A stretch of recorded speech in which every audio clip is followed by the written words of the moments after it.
NHM Ayush officer के ऊपर court case हो गया। अब क्या होगा? वैकेंसी रुक जाएगी क्या? अरे यार, स्टे लग गया क्या? ओहो, सारी समस्याएं एक साथ, बहुत सारे मैसेज आ रहे हैं ऐसे। अब क्या जो डीवी की प्रोसेस है वो भी रुक जाएगी क्या? अरे भाई रुको, थोड़ा सब्र करो। तो चलिए इस बाल की भी खाल निकाल देते हैं। तो नमस्कार साथियों, स्वागत है एक बार फिर से आपका अपने यूट्यूब चैनल आयुर यात्री पर। मैं हूं doctor X Chaudhary, BMS MD, DSRR Jodhpur. मित्रों, एनएचएम आयुष ऑफिसर की जो वैकेंसी थी उसके ऊपर कोर्ट केस लग चुका है और वो कोर्ट केस है वो सिंगल बेंच के अंदर लगा है अभी तक। और कोई बड़ा इसमें डरने जैसी या टेंशन लेने वाली कोई बात है नहीं। बहुत सारे जूनियर्स है मेरे साथी, ये मैसेज कर करके पूछ रहे हैं कि इसमें क्या होगा, स्टे लग जाएगा क्या या रुक जाएगी क्या? तो मैं आपको बता दूं कि ऐसा कुछ भी नहीं होने वाला है। आपको घबराने की बिल्कुल भी ज़रूरत नहीं है। मित्रों, ये एक कानूनी प्रक्रिया है। उसमें क्या होता है, अगर आप कोई भी कोर्ट के अंदर केस दायर करते हो तो जो भी सामने वाली पार्टी होती है, कोर्ट उसको क्या नोटिस इश्यू करता है, उनसे जवाब मांगता है कि इनको ये आपत्ति है और इन्होंने ये केस लगाया है तो इसका जवाब दो। इसमें कोई बड़ी बात है नहीं, ये एक सामान्य प्रक्रिया है।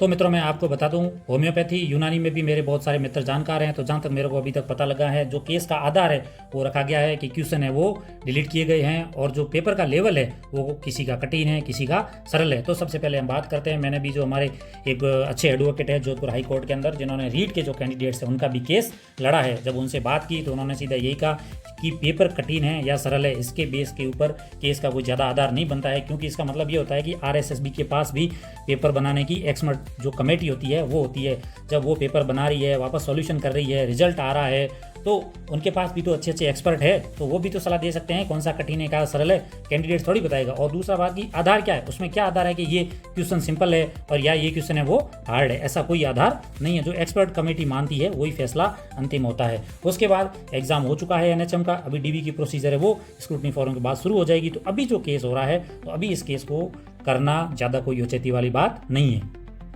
फिर मित्रों, मैंने एडवोकेट साहब से पूछा कि भी सर भी आप फिर भी बताओ इसमें क्या हो सकता है, क्योंकि मित्रों इसमें ना तो मैं आयुर्वेदा की बात कर रहा हूँ, ना होम्योपैथी और यूनानी की बात कर रहा हूँ। मैं सिर्फ और सिर्फ जो कानूनी प्रोसीजर है उसके बारे में बात कर रहा हूँ। तो मेरे को उन एडवोकेट ने यही बोला कि जहाँ तक है ये केस अभी 1 महीने तक ये लोग नोटिस इशू किया है, उसके जवाब का इंतजार करेंगे।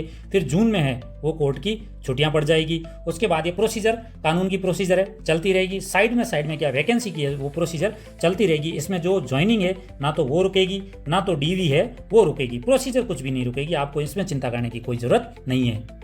तो आपका जो स्क्रूटनी फॉर्म है वो भी इसमें भरा गया है, डीवी है वो भी होगी, और जब ज्वाइनिंग होनी है तो ज्वाइनिंग भी होगी। कोर्ट की वजह से इसके ऊपर ना तो स्टे लगेगा और है वो ना स्टॉप होगी वैकेंसी। फिर हम बात करते हैं, मान लो कोर्ट है वो कोई भी फैसला दे देता है, जिन्होंने कोर्ट केस लगाया उनके पक्ष में, तो सबसे पहले क्या होगा, सिंगल बेंच है वो फैसला देगी। सिंगल बेंच के खिलाफ सरकार या कैंडिडेट है वो डबल बेंच के अंदर उस फैसले के अंदर जाएंगे। तो वो फैसला या तो वहीं बदल दिया जाएगा, सिंगल बेंच के फैसले को रद्द कर दिया जाएगा, और नहीं तो जो डबल बेंच है वो उनके पक्ष में फैसला दे देगी। अगर उनके पक्ष में फैसला आया तो ये कैंडिडेट और गवर्नमेंट कहाँ चले जाएंगे, सुप्रीम कोर्ट में चले जाएंगे। अगर सुप्रीम कोर्ट में जाएंगे तो वहाँ से फैसला होगा। लेकिन मित्रों आपको मैं बता दूं, सुप्रीम कोर्ट का जो फैसला होता है आने में 3 से 4 या 5 महीने भी लग सकते हैं, और तब तक क्या होगा, कैंडिडेट्स को क्या ज्वाइनिंग मिल जाएगी, वैकेंसी के ऊपर रोक नहीं लगेगी इसलिए। और मित्रों, जो लोग ज्वाइन कर लेंगे उसके बाद भी अगर कोर्ट ऑर्डर देता है तो जो ज्वाइन किए हुए लोग हैं वो उस कोर्ट के ऑर्डर के खिलाफ है वापस कोर्ट चले जाएंगे। ऐसे ये प्रोसीजर हो जाएगी। इसलिए एनएचएम की जो वैकेंसी है उसके ऊपर स्टे लगना या फिर रोक लगना कानूनी रूप से असंभव है। फिर हम बात करते हैं, बहुत सारे जो होम्योपैथी के साथी है और दूसरे जिन्होंने केस लगाया वो बोल रहे हैं कि एसआई की जो वैकेंसी है उसमें ज्वाइनिंग होने के बाद में भी कोर्ट ने ऑर्डर दे दिया वैकेंसी रद्द करने का, तो आयुष ऑफिसर की वैकेंसी क्या है। तो मित्रों मैं आपको बता दूं, आप एसआई की वैकेंसी और आयुष ऑफिसर की वैकेंसी के अंदर क्या है तुलना मत करो, क्योंकि एसआई की वैकेंसी के अंदर तो बहुत बड़ा रीजन था, और अगर हम आयुष ऑफिसर की वैकेंसी की बात करें तो उसमें वो रीज़न नहीं है जिसकी वजह से वैकेंसी के ऊपर रोक लग जाए या स्टे लग जाए। तो मित्रों, जब फाइनल कंक्लूजन की हम बात करें तो सीधी यही बात आती है कि एनएचएम की वैकेंसी और एनएएम की वैकेंसी, इनके ऊपर कोर्ट का ना तो स्टे लगा है और ना तो क्या है वो रोक लगी है। किसी को भी इसमें चिंता करने की जरूरत नहीं है। आप अपने एनएएम की तैयारी जारी रखें, और भी साइड में कोई एग्जाम की तैयारी कर रहे हो तो उसकी प्रिपरेशन जारी रखें। मस्त रहें, स्वस्थ रहें। वीडियो देखने के लिए धन्यवाद।